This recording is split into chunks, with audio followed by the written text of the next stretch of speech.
Bannalutale baagunjawo ekibiina ekikuuma ebikadde kiyite kaddiizo okulaga abalijja ebyo ebyaliwo wamu n'okukula okwa tekinologiya ensangi zino. Kati olwaleero ekibiina kino ki Vintage Collectibles Rotary Fellowship bwe kibadde kikyusa obukulembeze e Busega Jimbo mu ssaza lya Ssaabasajja Kabaka e Busiro. Bano balaze ebintu ebyakozesebwa ng'edda omuli emmotoka, essimu, TV, ssaako n'ebintu ebirala. Kati abamu ku bannannyini mmotoka zino bagamba nti kya bbeeyi nnyo okulaba nga bakyalina emmotoka ekika kino era ne batubuulira engeri gye bazikuumyemu. Keno Toyota Corolla SE Sedan 1974 KE55 kyensobola ogyogerako nti ngikuumye emyaka mingi, nagigula ndi ku campus e Makerere. Abantu ne baseka, abaana ne baseka, abayizi n'ab'okukyalo ne baseka. Bwe nagireeta yali teriimu yadde ekintu kyonna, nga shell nga bw'ogiraba bw'oti nga nvundu nnyo. Ne tugikola mpola mpola ogituusa wano gy'emyaka gino gy'eyina gyonna nga nze ngiyina situndha. Abantu abasinga bajja nnyo ne baŋŋamba baagala okugigula naye tetundibwa mu mbeera yonna. Emmotoka eno ngiyita erinnya Janat, gwali lya maama wange. Hajat Janat oyo yaŋŋamba mutabani weebeera nga mmotoka eno yeekusanyusa gikola ogivuge. Abalala bonna baŋŋambira nti ndi mulalu, malala ga kivubuka, sijja gisobola, nguze scrap wakwonona ssente. Ebyampa inspiration y'ogikola, naye nga maama wange yaŋŋamba woba osobola gikole. Wagigula ku ssente mmeka? Mmotoka eno nagigula emitwalo 6. Mu mwaka ki? 2010. Kati ogigeraageranya otya ku zino eziriwo kati, comfortability n'okunywa kw'amafuta? Mmotoka eno yali built first of all okuwangaala, ate yali built by engineers. Singa ezo ennaku zino ez'aba marketeers, kyobola nti kubanga kati weebeera nga nze nagizuukusa 2011 nakati terinaamu wadde ekifu, ateraga nti egenda kufa. Eri very comfortable, edduka emisinde egya bulijjo, ekyamafuta yeesinga obutanywa. First of all, motoka z'ennaku zino toyinza gisala mafuta, naye n'ogisala according to gwe ky'oyagala. Erina budget bw'amafuta okendeeza bukendeeza, gy'okoma oteekamu akatini gy'okoma okukendeeza okukola ki? Okunywa, naye ate nga esigala ng'erina amaanyi gaayo aga bulijjo. Kati ekyenjawulo nti bakoppa kwena ate ne batandika ate kati okukola emmotoka empya ez'ennaku zino eziriko, nti bw'ogitunuulira tugende nga tugyetooloola olabe. Bw'otunuulira obutaala buno kali bwe buli ku Land Cruiser 72 series. Bw'otunuulira eminyolo egyo nagyo giri ku Land Cruiser. Engine eno eya 5K ate yeri mu Town S kati. Wansi braking system y'emabega ya 10. Bw'oyagala osobola oku-upgradinga n'oteekamu RAV4, era nateekamu RAV4 simply because nayagala esibe eyongere okusiba. Mu maaso system wano ya Mark 2 eri old model, so bituulamu bulungi nnyo byonna nga twali modification gy'okoze, bituulamu butuuzi. Wiper machine ne wiper yennyini eri ku nnyongeza eno eya highjet. So tulina enteekateeka nyingi zetutaddemu zetugenda okuteeka mu nkola, ng'emu ku zo ey'okulaba nga tulina community mu Western Uganda ey'abatwa. Abantu abo abambi twagala okulaba nti tubakyusa embeera yaabwe mu byebulamu, mu byensoma oba byenjigiriza, mu byenfuna byabwe. N'olwekyo ffe ng'aba Vintage and Collectible twasosoddeyo eyo community nga tulaba nti tusobola okugattako ettaffaali mu byobulamu bwabwe. N'olwekyo mu myaka gino ebiri gye ngenda okubaamu obukulembeze wa kino ekibiina, nsuubira okulaba nga tukyusa embeera z'abantu abo abato.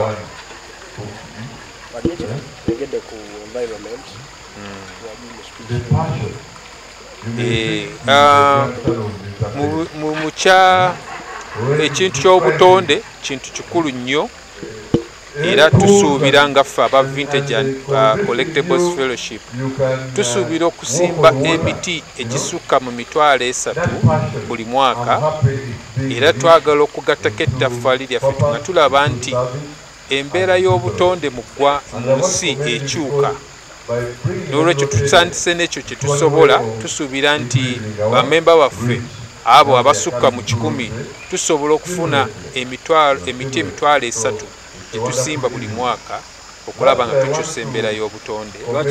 Vintage eno yatandikibwawo ku mulamwa ki? Vintage eno yatandikibwawo abantu abalina ebintu eby'omuwendo ebikadde, ekyokugeza okulabirako nti abasinga bammemba balina emmotoka ezisukka emyaka 3 n'okusoba, ng'emmotoka zino bazifuna nkadde kubanga tezisobola kutambula, ne bazijja bujja zisobole okuba nga zikomawo ku mutindo ogusobola okutambula. Abalala balina ebintu ebitereke, kwegamba nga rediyo eyina emyaka 3, oba walina ekintu kyewasikira ku jjajjaawo nga kya myaka 4 oba myaka 3, niyo kiza bujja ne kiba nga kisobola okuba okuterekebwa ekifuuka ekintu nga kya muwendo, nga naawe osobola okukikola ki okukyongerayo mu maaso. Ebintu by'omu nnyumba, ziterefayina ez'edda, ziradiyo ez'emyaka 4 okusukkako, n'ebyo bye twakozesanga bajjajjaffe bye baakozesanga, okuba nti tubikuumye tutabisaanyaawo. Lwaki tukola ekyo? Omuntu atamanya gy'avudde tasobola kumanya gy'alaga. Bwe tukuuma bajjajjaffe bye baakozesanga, kituwa obuvumu okulaba nti ate tubeera nga tutambulira mu bigere byabwe, sinakindi okukola okusinga ku bo. Olwaleero twegasse wamu ffe ng'aba vintage okulaba nti tukyusa obukulembeze, kyekisooka. Ekyokubiri okulaba nga tuzimba ekibiina kyaffe okutambula emyaka nga tuli wamu, nga tukola n'amakampuni ag'enjawulo okulaba nga tubasomesa okukuuma ebyedda ate n'okukuza ebinaddako. Ekifo kino ekya Serenity Sports Oasis kintu tukyazizza. Nze nga board member w'ebyobulambuzi n'ennono nasalawo okukola ekifo ekisobola okusembeza bannayuganda okuva bitundu ebyenjawulo, okulaba nga tusanyukira wamu, tukuba emibiri gyaffe nga miramu, ate n'okulaba nti kati kino kyaleero nti bannange okuba clubs ez'enjawulo tusobodde okusanyuka fenna ne tubeera nga twogera ku bintu ebisinga okutugasa. Kyassanyu nti nabo bennyini buli balaba nga bazze mu kifo nti waliwo ekisafo ekiwugirwamu, balina sawuna. Moroka ya myaka gya 6 nyingi ziwerako, naye nga kuva myaka gya 6, 8, 7, bwe gityo gy'emyaka gyazo, kuba si eno yokka eri mu Uganda, mulimu n'endala nyingi. Omumyuka w'okubiri owa Katikkiro era y'omuwanika bwa Kabaka bwa Buganda Oweekitiibwa Robert Waggwa Nsibirwa ategeezezza nti tekinologiya akyuse nnyo okuva ku oyo gwalabye eyaliwo edda, era nga kati abaana n'abazzukulu basaanye okumanya tekinologiya gy'avudde. Oweekitiibwa Nsibirwa era alaze obukulu bw'okukuuma ebikadde bino, n'asaba abakulira ekibiina kino era okwenyigira ennyo obutereevu mu kukola pulojekiti eziyamba abantu ba Kabaka butereevu. Akabondo ka Rotary, bannarotary abenyigira mu kuŋŋaanya n'okukuuma ebintu ebyakozesebwa ng'edda, omuli emmotoka, omuli amasimu, omuli essaawa, omuli buli kimu, ebye gramophone, bagenda kuwaayo obuyinza. Naye abantu bannarotary bano ng'oggyewo okuba nti bali mu Rotary clubs ez'enjawulo, ate beekolamu akabondo ke bayita aka collectibles, heritage and collectibles, nti bo abakuŋŋaanya ebintu ebyakozesebwa ng'edda myaka gy'enkaaga egy'ensavu n'ekinaana bagatta okwagala kwe balina eri ebintu ebyo ne bajja wamu ab'endowooza mu nteekateeka eyo. Kiyambako nnyo okukuuma ebintu byaffe ebyenkizo, abaana ne balabako, abazzukulu ne balabako, naffe ne twejjukanya. Naye nga bakola ekyo kibayamba okwongera okunyweragana nga bannarotary. Ate bwe bakola ekyo bakuŋŋanya n'ensimbi ne bakolamu projects eziyamba abantu mu nsi. Kale tulina obubondo bwe butyo bungi, bano bakuŋŋaanya ebyedda, waliwo abavuga pikipiki, waliwo abagala okusula ebweru bayita ba campers, waliwo abalega wayini bwe batyo nga bakozemu obubondo bwabwe olwokuba balina okwagala okwo okw'amaanyi omuzungu kyayita passion eyo ate afuukamu okuyigiriza aye n'afuukamu n'okukola okuweereza abantu ebyo gye bawangaalira. Njagala obbayozaayozo lwa kino mulabye emmotoka ezo n'ebirala byonna waddewo okuyiga kw'amaanyi waddewo okwejjukanya kw'amaanyi n'essanyu naye ate n'okuba nti nno obeera n'ab'endowooza bonna bakkiriza mu kisinde ekyo. Ng'omugenyi omukulu mbakubiriza nti balina okukolayo project mu bantu bo ng'abali mu kabondo akakuŋŋaanya n'okukuuma ebyedda era nga biri mu layini eyo osanga bo banalabirira bakadde banajjanjaba bakadde oba kye banaba basazeewo kikulu nnyo ntambulira mu nteekateeka eyo. Makulu kyagali mu kukuuma ebintu bino ebyedda. Amakulu agasinga mu kukuuma ebyedda era nga boolaba obwakabaka bulina ekkaddiyizo ne gavumenti ziba n'ekkaddiyizo. Ekikulu ekirimu nti ekisooka tubiyigirako ne tumatira amagezi bajjajjaffe ge bayina.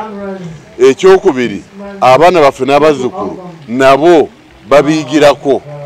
Ekyokusatu naffe twejjukanya.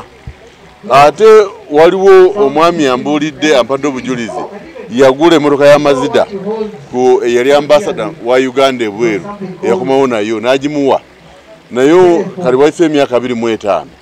Omwami ono yagimuguza yafunye stroke n'asalawo agenda amulabeko naye omwami bwe yalabye emmotoka eyo batabani be ne bamukwata najja ku mmotoka n'agikwatako yasoose okwogera era okusuuka kwe ne kukola ki negenda mu maaso nsubira jjabbawo obujulizi wano ku kamera.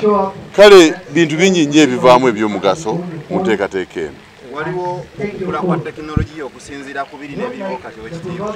Okula kw'amaanyi waliwo okula kw'amaanyi kubanga kati olabye accordion tekozesa manda wadde amasannyalaze naye ekozesa mpewo ate nga nakyo kirungi tukuuma obutonde.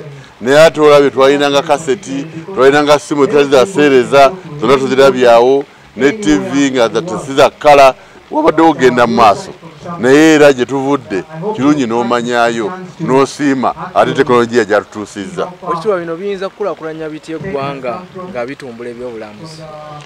Kubanga bw'okuteekawo ekkaddiyizo ndaba abantu bangi nnyo abajja ne balambula empuku ya Amini yakolerangako abantu ettima n'olaba abajja okulaba olubiri olwazimbwa Ssekabaka Chwa n'ojja abajja okulaba amasiro. Ebintu ebyo biwa abantu bagamba naye bano bakikola batya okuzimba tugambe amasiro amanene bwe gatyo ag'ensiisira ne balaba amagezi agaaliwo ate abamu babiyigirako ne bibayamba okubaako kye bakola nga bagoberera ekyo. Daniel Serwanga, Lubalusewa TV, mazima ku mazima.